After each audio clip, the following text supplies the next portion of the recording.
What's up guys, welcome to another episode of Get Real Bass Fishing. Today we're going to talk about the St. Croix Seage rods that we've been trying out this year. If you've been following us for a couple years, you know every single year we like to try new rods, new companies, new models, new reels, new lures, all of this stuff. So this year we're actually fishing with the St. Croix Seage rods, and they've been pretty good, so let's jump right into it.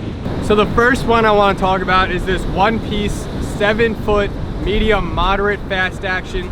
This is rated 5/8 ounce to 2 ounce, and it's actually a fantastic rod. It has amazing action. You cast out far. I typically like to fish 4,000 size reels with this.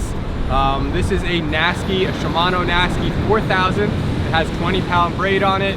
I have another Nasky, another 4000 that has 15-pound braid, and I can do the same things with it.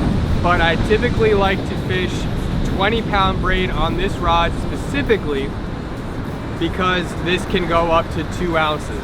So I could fish bigger stuff on here as opposed to my St. Croix Legend Tournament inshore 7-foot, which I believe only goes up to 1 ounce and 1 1/4 ounce. However, I like to stick with some heavier stuff. I typically fish SP minnows with this, bucktails, heavier swim baits, also some mag darters. I work top water with it.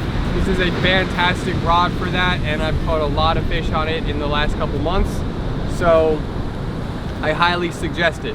Let's jump into another rod.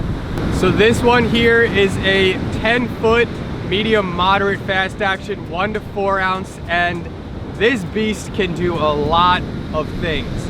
A rating from 1 to 4 ounce can get you through almost anything. I also have a 9-foot 1 to 4 ounce medium moderate fast, which I believe is a little bit softer in my opinion. So if you're looking for something with a little bit more backbone, go with the 10-foot. If you're looking to play fish a little bit more, do the 9-foot. My favorite is a 9-foot for the back bays and off the ocean, like we have here, but if I need distance, I'm gonna go the 10-foot. However, let's talk about this 10-foot instead of that 9-foot.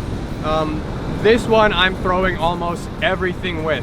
Bucktails, top water, SP minnows, big mag darters, big swim baits, everything. This is a perfect all-around rod, and if you guys have watched the videos in the last 4 months, you'll know that I caught most of my fish and a lot of my big fish on this rod specifically, and this is probably one of my favorite ones.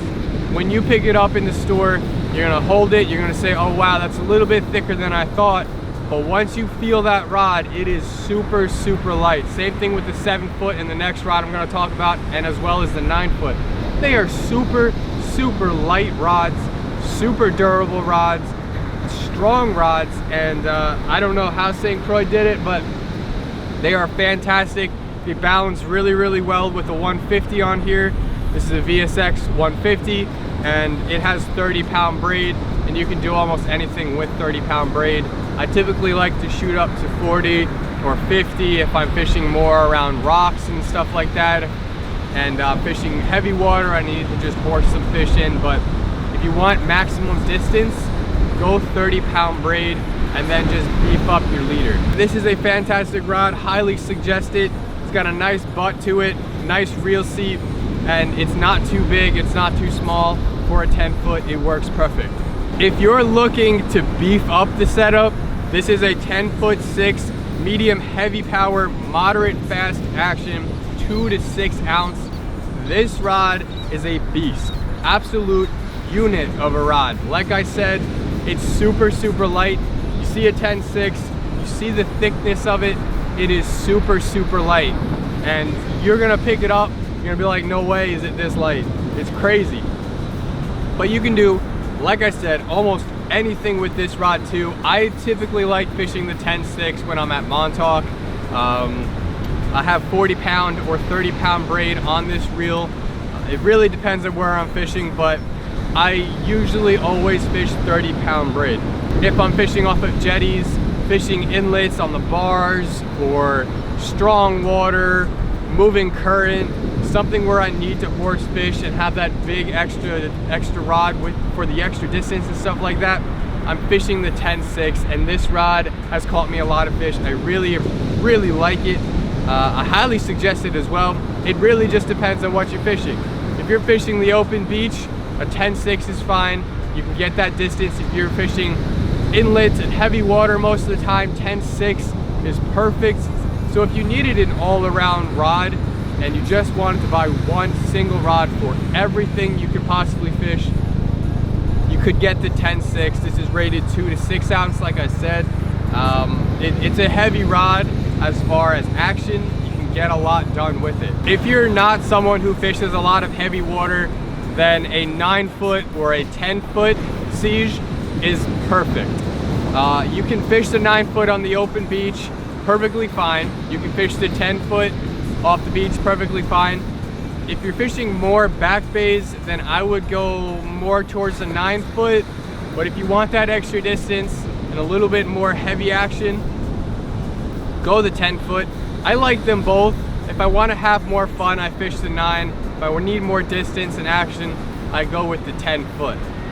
So again, every year we like to try new things because that's how you're going to figure out what works best for you, or what rod, reel, lure, whatever company you prefer. You're not going to know if you don't try everything. And it's one thing to stay biased towards one and not the other if you haven't tried it. So I highly suggest go try something new. These rods are fantastic. I love them. They work great. The 7-foot is fantastic. You can get a lot done with the 7-foot if you're fishing back bays or just in the marshes and stuff like that. A 7-foot Seage is perfect. You can get a lot done with the 9, 10, or 10-6 rods, and I really have nothing to complain about with these rods, which is kind of rare because a lot of times when I'm buying stuff I have something to complain about, but I really don't have anything to complain about with these rods. Everything we talked about, rods, reels, line, we're gonna link down below for you to purchase. If it's an Amazon link, it's an Amazon affiliate link, so we make a little bit of commission, as opposed to the Legend Tournament inshores, which we did a video on. You could get these off of Amazon because these are 2 pieces. This is a 1 piece, so try to stay away from buying a 1 piece on Amazon or through the other big dealers. If you can, go to St. Croix's website, purchase it from them. They know how to ship it and they'll ship it safely. Or go to a local shop, see if they have these rods. If not, ask them to purchase it for you, and then when it comes in, check it out and buy it from them. Anyway, I said a lot in this video. You can trust what I say from me just saying it, or you can go to the channel and check it out. Every single video from this year has either the Seage or the St. Croix Legend Tournament inshores to prove that what I'm saying is true, how I use it, and the fish that I've caught on it. If you want to check all of that out, I'll link the channel down below, but also just hit Get Real Bass Fishing underneath this video. Hit that red subscribe button if you haven't already. Thumbs up if you enjoyed it, and comment down something you want us to try. We're gonna do another video like this very soon for other things, but also at the end of the year to show and talk about what we did in the last year, how they performed, and how everything else performed. So thank you guys for watching. Stay real, smooch and release, and have some fun on the water. We'll see you next time.